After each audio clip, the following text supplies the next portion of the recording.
Hello नमस्कार, स्वागत है आप सभी का। तो आज का ये हमारा क्लास नंबर 10 होगा, जिसमें आपको पता है दोस्तों कि हम प्रीवियस ईयर के मोस्ट रिपीटेड क्वेश्चंस जो एग्ज़ाम में बार बार पूछे जाते हैं उन्हीं टाइप के प्रश्नों को सॉल्व करते हैं, जो आपके आने वाले सभी एग्ज़ाम के लिए बहुत ही महत्वपूर्ण होंगे। तो आप किसी भी एग्ज़ाम की तैयारी कर रहे हो, सभी के लिए बहुत ही महत्वपूर्ण होगा। तो चलिए पहले क्वेश्चन से शुरू करेंगे। तो यहाँ पर देखेंगे हमारा पहला क्वेश्चन है कि एनालॉगी से कि 47 9 से जिस प्रकार संबंधित है, उसी प्रकार क्वेश्चन मार्क के स्थान पर कौन सी संख्या आएगी जो 14 से संबंध रखती है। और उसी तरीके से दोस्तों यहाँ 92 18 से संबंध होगा। यानी जिस तरीके से दोस्तों इसका संबंध है, उसी तरीके से इसका संबंध हमें देखकर इसको बताना है कि कौन सी यहाँ पर संख्या आएगी। तो तीनों में एक ही लॉजिक लगेगा, यानी एक ही तरीका लगेगा। तो देखते हैं कौन सा तरीका इसमें हम लगा सकते हैं। तो यहाँ पर देखेंगे दोस्तों, यहाँ पर आपको दिया है कि 47 से 9, यानी 9 से अगर हम देखें तो 47 बनाना है। तो कैसे हम बनाएंगे 9 से 47? तो हम देखते हैं कि 9 का अगर हम गुणा करें, 9 का हम गुणा 5 बार करें, तो ये आपका बनता है 9 पचे 45। कितना बनता है? 9 पचे 45। अब देखेंगे कि कितना 45 से ज़्यादा है, तो प्लस का 2 ज़्यादा है, प्लस का 2 कर देंगे तो ये हमारा बन जाएगा 47। तो हमने 9 में 5 का गुणा किया, प्लस का 2 कर दिया और हमारा बन गया 47। अब यही तरीका हम इस वाले में चेक करेंगे। अगर यही तरीका फॉलो होगा तो यानी हमारा ये तरीका सही है, यानी ये लॉजिक सही है, तो वही लॉजिक इसमें भी लगा देंगे। तो देखेंगे, अब देखते हैं यहाँ पर दोस्तों 18 से बन रहा है 92। तो हमने क्या किया था कि गुणा 5 किया था, तो 18 में गुणा 5 कर देंगे तो 18 पचे कितना हो जाएगा? 18 पचे आपका हो जाएगा 90। अब 90 में हमने यहाँ पर देखिए प्लस का 2 किया था, तो इसमें भी प्लस का 2 कर देंगे तो ये हमारा बन जाएगा 92। यानी दोस्तों यहाँ पर जो तरीका हमने देखा कि यहाँ भी वही तरीका था, यहाँ भी वही तरीका, और यहाँ पर हमारी दोनों संख्याएं 92 और 47 मिल गई। यानी यही तरीका दोस्तों अब हम क्या करेंगे, इसमें भी लगाकर ये संख्या हम निकालेंगे। तो हम क्या करेंगे, देखिए सेकेंड वाले नंबर का यानी दूसरे नंबर का क्या हुआ था, 5 में गुणा हुआ था। तो दूसरे नंबर कितना है? 14। तो 14 का हम 5 में क्या करेंगे, गुणा कर देंगे। 14 पच्चीस कितना हो जाएगा? 70 हो जाएगा। अब हमने प्लस का 2 किया था, तो इसमें भी हम क्या करेंगे, प्लस का 2 कर देंगे। तो ये हमारा 70 2 कितना हो जाएगा? 72 हो जाएगा।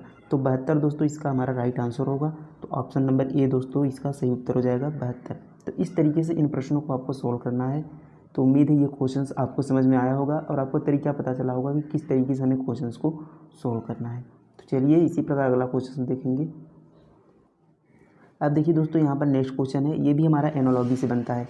यानी ये भी एनालॉजी के क्वेश्चंस होते हैं, इनमें भी हमें समानता देखनी होती है कि जिस तरीके से क्रिकेट पिच से संबंधित है, उसी तरीके से हमें बताना है कि बैडमिंटन, यहाँ पर क्वेश्चन मार्क के स्थान पर कौन सा शब्द आएगा जिससे संबंधित होगा। तो क्रिकेट देखेंगे पिच, तो क्रिकेट कहाँ पर खेला जाता है दोस्तों? पिच पर खेला जाता है। अगर हम देखें तो क्रिकेट जहाँ पर खेलते हैं उसे हम क्या कहते हैं? पिच कहते हैं। उसी तरीके से बैडमिंटन जहाँ पर खेला जाता है तो उसे हम क्या कहते हैं? उसे हम दोस्तों ऑप्शन नंबर सी कोर्ट कहते हैं। तो आप याद रखेंगे कि क्रिकेट हम पिच पर खेलते हैं, यानी जहाँ खेलते हैं उसे पिच कहते हैं, और उसी तरीके से बैडमिंटन जहाँ पर खेला जाता है उसे क्या कहते हैं? कोर्ट कहते हैं। क्या? कोर्ट कहते हैं। तो इस तरीके से हमारा सी इसका आंसर हो जाएगा। तो उम्मीद है ये क्वेश्चन भी आपको समझ में आया होगा। चलिए अगला क्वेश्चन देखेंगे। अब देखिए दोस्तों, यहाँ पर हमारा नेक्स्ट क्वेश्चन है, तो इसमें भी हमें समानता देखनी है कि किस तरीके से यहाँ पर ये संबंधित है। तो देखेंगे यहाँ पर दोस्तों आपको दिया है कि PLMO, और यहाँ पर अनुपात PNMQ, और यहाँ पर देखिए UDMS, और अनुपात यहाँ पर क्वेश्चन मार्क। तो ये शब्द जिस प्रकार इससे संबंधित है, उसी प्रकार से इस शब्द का संबंध हमें इससे बताना है। चलिए देखते हैं क्या तरीका लग रहा है। अब दोस्तों हम यहाँ अगर देखें तो P से यहाँ पर P को रखा है। अब अगर देखें यल को, तो यल की आगे वाली देखिए LMN, यानी L में क्या किया, प्लस का 2 करके आगे वाली अक्षर ले लिया, तो यन आ गया। यानी 12 2 14, यानी L का देखिए प्लेस वैल्यू 12 होता है, यानी L 12वें स्थान पर आता है। उसी प्रकार N 14वें स्थान पर आता है। हम बात करें स्थान की दोस्तों, जैसे A 1 पर आता है, B 2 पर आता है, D 4 पर आता है, इस प्रकार से। तो M देखेंगे, अब हमने देखा कि P को वैसे ही रख दिया, यानी प्लस का 0 किया, और L में प्लस का 2 किया, और M में क्या किया, प्लस का 0 इसमें भी किया। पहले वाले में प्लस 0, उसके बाद प्लस का 2, फिर उसके बाद दोस्तों प्लस का 0, फिर उसके बाद देखेंगे 15 और 2 कितना हो जाएगा, ये आपका बन जाएगा 17, यानी प्लस का 2 इसमें भी किया। यानी हमारा जो सीरीज़ है दोस्तों +0 +2 +0 +2। अब आप यही चीज़ अगले में चेक करेंगे, तो यू में +0 करेंगे तो यहाँ यू आना चाहिए, पर ऑप्शन आप देखेंगे तो आपको कहीं भी यू नहीं है, तो ये तरीका दोस्तों हमारा गलत हो जाएगा। तो इस तरीके से आपको सॉल्व नहीं करना था। तो इसमें कोई दूसरा लॉजिक लग रहा है, जो हम देखेंगे कौन सा लॉजिक इसमें लग रहा है। तो देखेंगे, तो यहाँ पर हम देखते हैं दोस्तों कि यहाँ पर हमने P से P देखा, नहीं बना। अब हम दोस्तों P से जाते हैं लास्ट वाली में। आपको जो पहले ना मिले तो आप लास्ट से भी एक बार चेक कर लें।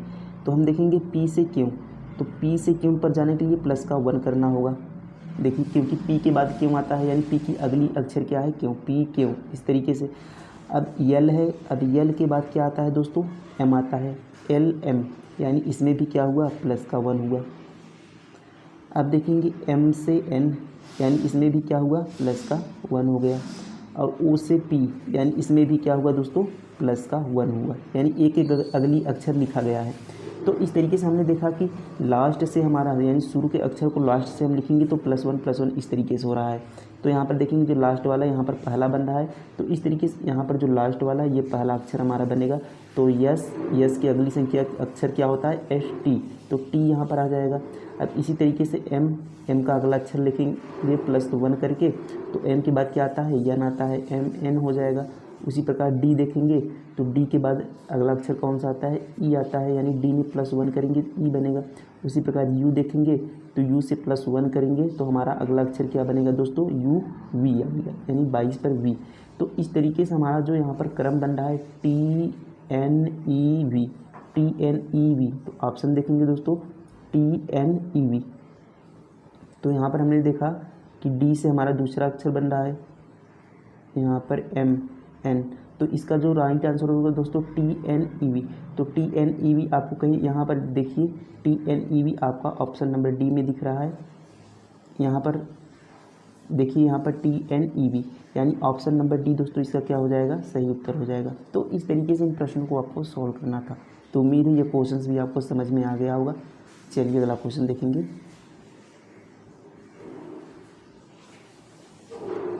अब देखिए दोस्तों, यहाँ पर हमारा नेक्स्ट क्वेश्चन है कि प्रश्नवाचक चिन्ह का मान बताइए। यहाँ पर दोस्तों मिसिंग नंबर का क्वेश्चन है।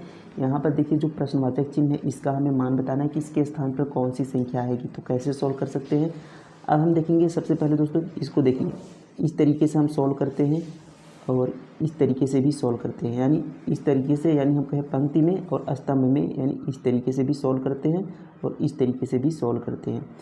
तो हमारा बेस्ट जो तरीका होता है, सबसे पहले हम देखेंगे दोस्तों बड़े नंबर किस साइड है। तो हमारा देखिए बड़े नंबर यहाँ पर नीचे साइड है, यानी हमको इस तरीके से सॉल्व कर सकेंगे। तो जब भी आपको बड़ा नंबर जिस साइड मिले आप उसी तरीके से सॉल्व करें, उधर से आपका आंसर आ जाएगा। तो देखेंगे कैसे। तो हमने देखा दोस्तों यहाँ पर बड़ा नंबर किस साइड है, तो यहाँ पर बड़ा नंबर है। तो हमें यहाँ पर 9 और 6 को कुछ इस तरीके से करना है, गुणा करें, भाग करें, जोड़ करें, जो भी करें, पर यहाँ पर आपको 45 बनना चाहिए। और वही तरीका आपको इसमें लगाने पर यहाँ पर 57 बनना चाहिए। तो कौन सा तरीका लगा सकते हैं, देखते हैं। तो यहाँ पर हमने देखा दोस्तों कि 9 और 6 से हमें क्या बनाना है, 45 बनाना है। तो हमने क्या किया, 9 और 6 को आपस में जोड़ दिया। तो 9 6 कितना हो जाएगा, 15। अब 15 हमने गुणा 3 किया 45 बनाने के लिए, क्योंकि 15 3 45 होता है, तो हमने यहाँ पर 45 कर दिया। अब देखेंगे 11 और 8 को जोड़ेंगे, तो 11 8 कितना हो जाएगा, 19 हो जाएगा, 19। अब 19 को हम गुणा पर 3 कर देंगे, क्योंकि हमने इसमें गुणा 3 किया, तो इसमें भी हम गुणा 3 कर देंगे, तो 19 यहाँ कितना हो जाएगा, 57 हो जाएगा। तो इस तरीके से हमारा ये भी आ गया। अब यही तरीका हम अगले में लगाएंगे, तो 8 3 कितना हो जाएगा, 11 हो जाएगा। अब हमने गुणा 3 किया था, तो इसमें भी गुणा 3 करेंगे, तो 11 3 कितना बनेगा, 33 बनेगा। पर आप ऑप्शन देखेंगे तो यहाँ पर 33 आपका ऑप्शन नहीं है। तो क्या करेंगे दोस्तों, जबकि दोनों में फॉलो हो रहा है, इसमें फॉलो नहीं हो रहा है।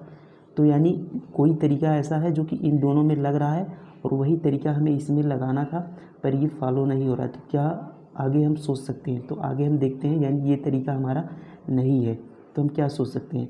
अब हम देखेंगे दोस्तों, यहाँ पर हम जो 3 से गुणा कर रहे हैं, ये 3 का जो मल्टीप्लाई कर रहे हैं, ये 9 और 6 दोनों का अंतर है, यानी 9 में से 6 घटाएंगे तो 3 आएगा। तो ये 9 और 6 का अंतर है।